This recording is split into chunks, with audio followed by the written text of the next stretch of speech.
നമസ്കാരം, news prime മലയാളത്തിലേക്ക് സ്വാഗതം. കേന്ദ്ര സർക്കാരിന്റെ ഏറാമൂളികളായി പ്രവർത്തിക്കുകയാണ് ഇപ്പോൾ എൻഫോഴ്സ്മെന്റ് ഡയറക്ടറേറ്റിലെ ഉദ്യോഗസ്ഥർ എന്ന് സുപ്രീം കോടതി കൃത്യമായി സോളിസിറ്റർ ജനറൽ തുഷാർ മേത്തയുടെ മുഖത്ത് നോക്കി കരണക്കുറ്റിക്ക് അടിച്ചതുപോലെ പറയുമ്പോൾ കേന്ദ്ര സർക്കാരിനെ സംബന്ധിച്ചിടത്തോളം ഇതിലും വലിയ ആക്ഷേപമുണ്ടോ?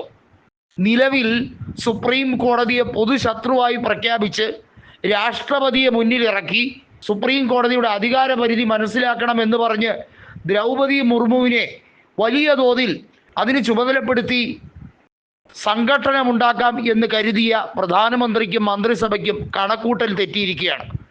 ഇടക്കാലത്ത് ഉപരാഷ്ട്രപതി സുപ്രീം കോടതിയുടെ നയങ്ങളെ ചോദ്യം ചെയ്ത് പാർലമെന്റിനാണ് സർവാധികാരമെന്ന് ചോദിച്ചു. അങ്ങനെയെങ്കിൽ പഹൽഗാം ഭീകരാക്രമണവുമായി ബന്ധപ്പെട്ട വിഷയത്തിൽ ഓപ്പറേഷൻ സിന്ദൂർ എന്ന കൃത്യമായ മറുപടി നൽകിയ ഇന്ത്യയുടെ സൈനിക നീക്കങ്ങൾ അതും എല്ലാ തരത്തിലും വിജയിച്ചു എന്ന് അവകാശപ്പെടുമ്പോൾ അതിനകത്ത് മൂന്നാമതൊരു ലോകശക്തി ഇടപെട്ടിട്ടുണ്ടോ എന്ന ചോദ്യം, അതുമായി ബന്ധപ്പെട്ട് പ്രതിപക്ഷ എംപിമാരെ ഉൾപ്പെടെ ലോക രാജ്യങ്ങളിൽ, വിദേശ രാജ്യങ്ങളിൽ അതിനുവേണ്ടി കൃത്യമായി വിന്യസിക്കുകയാണ്. എന്തിനാണ്? ഇന്ത്യയുടെ സ്റ്റാൻഡ് എന്താണെന്നുള്ളത് ലോകരാജ്യങ്ങൾക്ക് ക്ലിയറായി പറഞ്ഞു മനസ്സിലാക്കാൻ.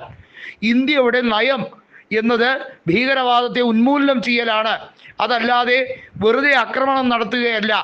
ഒരു നിരപരാധിയെ പോലും ഇന്ത്യൻ സൈന്യം കൊല ചെയ്തിട്ടില്ല.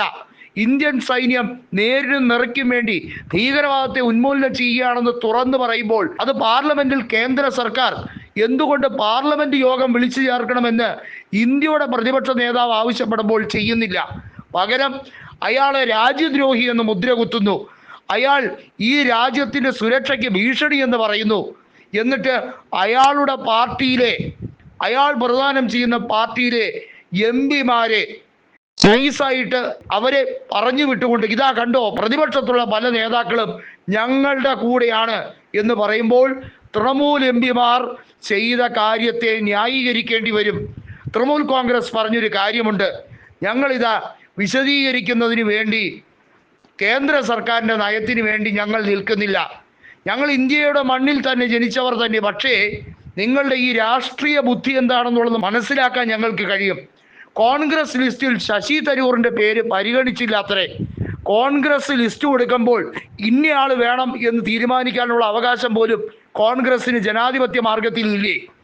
BJP ആണോ തീരുമാനിക്കുന്നത് കോൺഗ്രസിൽ ആരെയാണ് വിദേശ രാജ്യങ്ങളിൽ എക്സ്പ്ലനേഷൻ കൊടുക്കാൻ വേണ്ടി പറഞ്ഞു വിടേണ്ടത് എന്നുള്ളത്? പാർലമെന്റ് യോഗം എന്തുകൊണ്ട് ചേർന്നില്ല?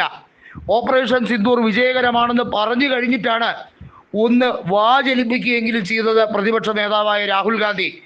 അദ്ദേഹത്തിനോട് കാണിക്കേണ്ട ഒരു മിനിമം മാന്യതയുണ്ട്.